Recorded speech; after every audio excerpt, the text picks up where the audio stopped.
So something that I've had, I don't know, at least a dozen people ask me over the course of the last few months, and then I saw recently pop up on a thread on a popular video game forum was the question, where's the next tennis game? Why don't we get tennis games anymore? And there's a lot of good reasons, and I'm pretty sure, Brian, you know, or you have several of those reasons.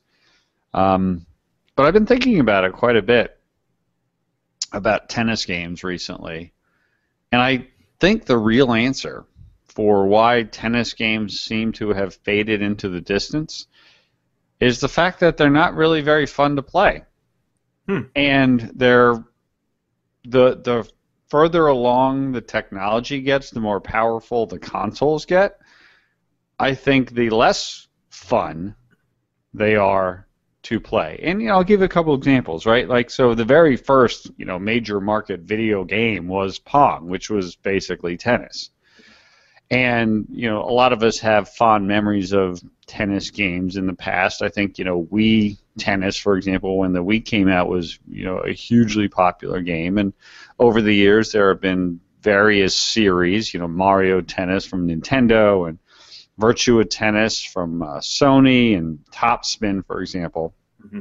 But these days, I think that it would be very difficult to actually make a tennis game that would be fun for more than a couple of hours. And I'll give you a couple of examples, right? Like the last big-time tennis game, I believe, was Grand Slam tennis. And Grand Slam's claim to fame was that it had all four of the major events and the venues and things. But when you first play through a career, your first season, you play in all of the major events, and you're playing at a rookie level, and you blast through it. Even though you're playing the great players of the time, you just crush them.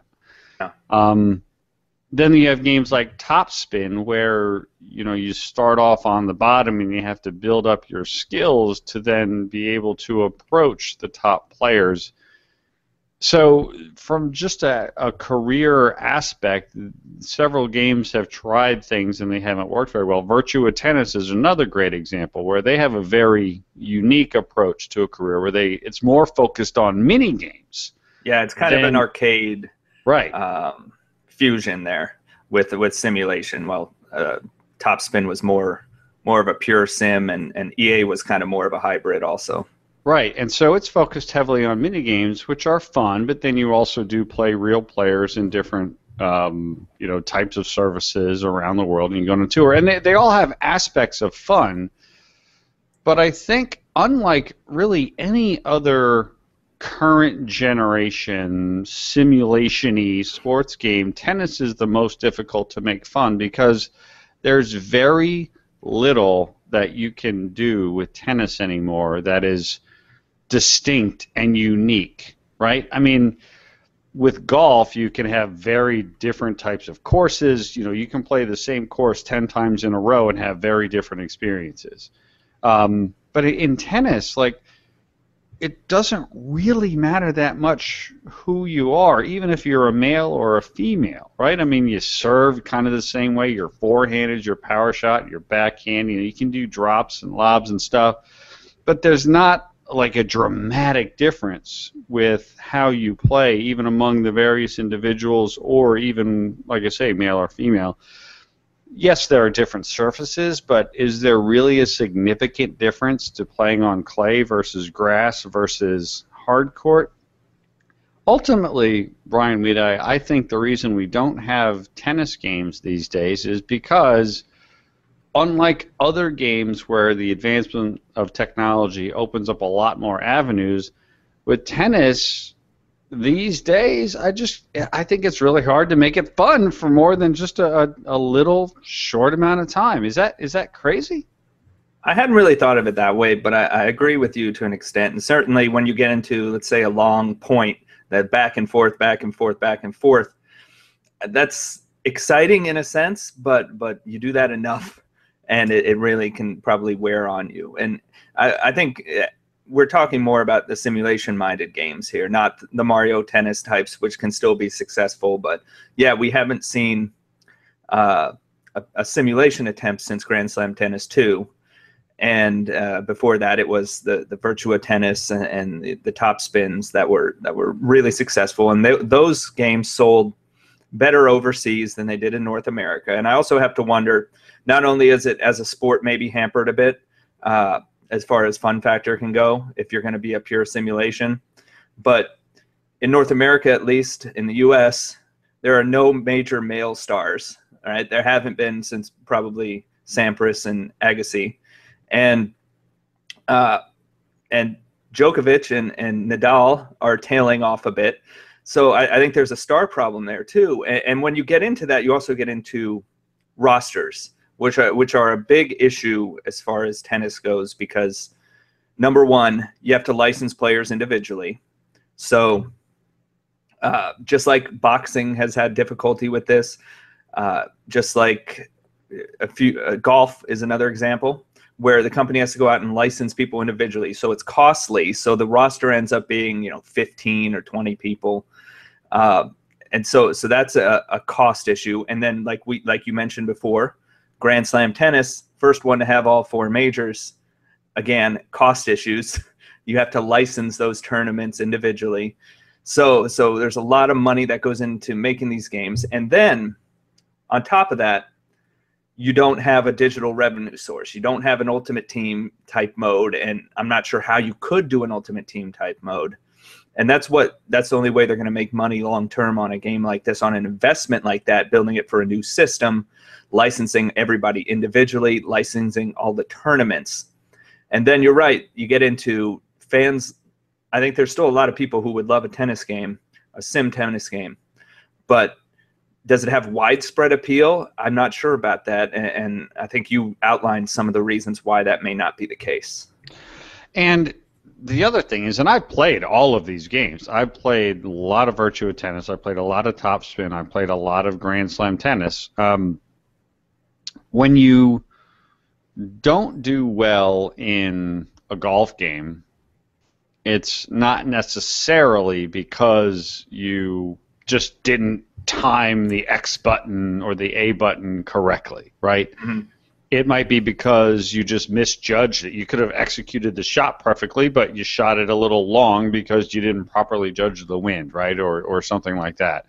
Or in basketball, if you're calling a play and you make a bad pass or you don't make a shot, sometimes it's not because you fundamentally screwed up the control. It's just those are the variables that are part of it. Or in baseball, when you're a pitcher, sometimes you make the right pitch and you still give up a hit or a home run. In tennis, it feels like the only way to not win a point is to make a mistake. Mm-hmm. And again, I've played a lot of these games. Like, it just seems like the more you play the game, it's just you get into a rhythm, then either, you just are finally, after 9 or 10 shots of making the guy go to the back corner, then you're able to time it just right and push it to the opposite corner or something like that. Or, even worse, you hit the button just a little too early and then you just make a terrible shot and that's it, which is more frustrating than it is skill. Yeah. And so, again, as I was thinking about it, I was thinking, like, of all of the sports games that I've played a lot of tennis, but it's probably the one that I had the least amount of long-term fun playing, even though I enjoyed tennis. And I don't care that there's not a good American player. Like, we talked about it before, I'm a fan of greatness. I think Roger Federer, Rafael Nadal, Djokovic, obviously Venus Williams, who is just crushing it right now, who's probably going to win all 4 majors this year. Like, I'm a fan of greatness, whether you're American or not. I would, on paper, enjoy playing a new tennis game if Federer, Nadal, and Djokovic were in there.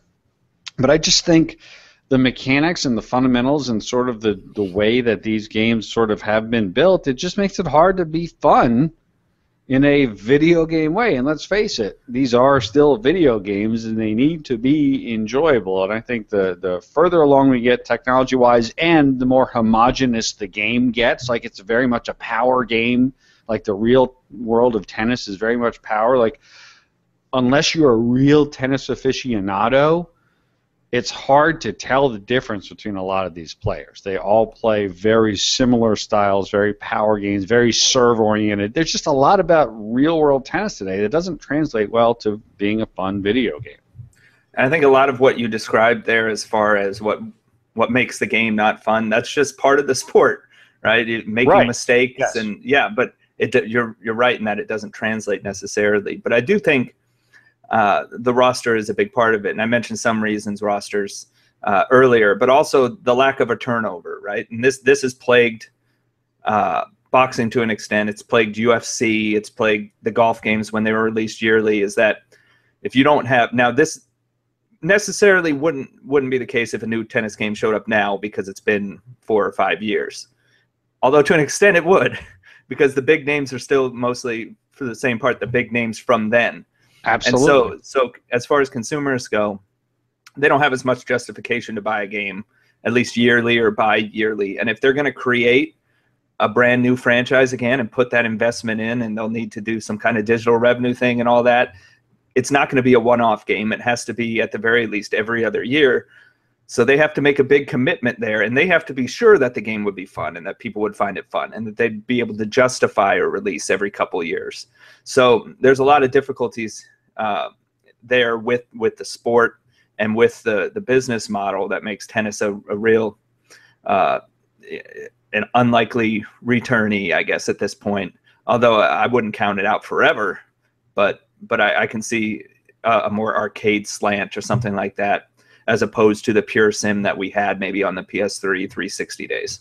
And that's exactly the challenge, right? Is that a pure simulation tennis game at this point in time in 2015, 2016 would appeal to a much smaller group of people, because tennis, while popular with its fans, it's not at the level of golf, and certainly not at the level of any of the major sports or international football or anything like that, right? Like, the United States women's national team, the championship game of the World Cup drew massive ratings. The finals for Wimbledon will be in a week or two, and even though Venus Williams will very likely be pursuing her third consecutive. Serena, right? No, Venus, right? Oh, no, Serena. You're right. Yeah, You're right. My bad. Even though Serena Williams will be challenging for her and will probably win her third consecutive Grand Slam, I would be shocked if the ratings are anywhere close, right? So, sure. So if you're going the simulation route for a tennis game, you really have a narrow appeal.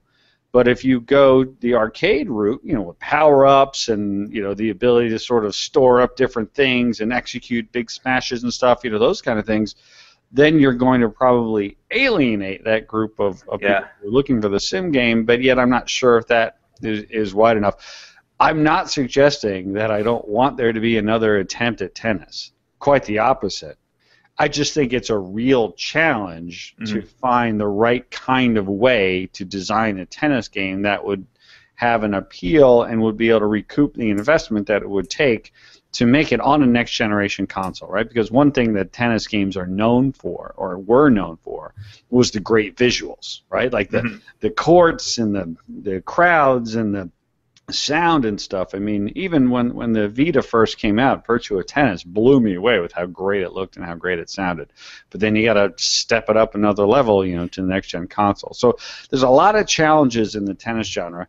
Yes, obviously licensing the individual players and the tours and the locations is a big deal. But I think also really it comes down to they could, if there was a way to sort of make it more appealing and more fun, I have a feeling they'd be able to get around to the other things. I think it ultimately comes down to just really hard to make a tennis game fun. Well, and I think if they try to go a direction of a more arcade game or try to appeal to a more casual audience, the catch-22 there is they might bring in more people to buy the game, but that's not the crowd that's going to pay for digital purchases after the fact. It's never been proven yet that an Ultimate Team type model or excessive DLC in an arcade game can work. That just hasn't happened. It's been in all the sim games. So, and you see that now with Rory McIlroy. Is that game going to, when they inevitably roll out paid DLC down the line, Are they going to have captured the people who want to pay for that stuff? I don't know. That's a good question. They're going to have to watch that, considering they've gone after that. They've kind of almost done with McIlroy what they would have to do with tennis and try and appeal to a wider audience. Whether that works or not, I guess we'll see in a couple months. So I hope, Brian Weed, that we do get an announcement of a new tennis franchise. I would love to see Virtua Tennis make a return. I would love to see Topspin make a return. Heck, I'd even love to see EA take another run at Grand Slam. But I have a feeling that we're not going to see that anytime soon.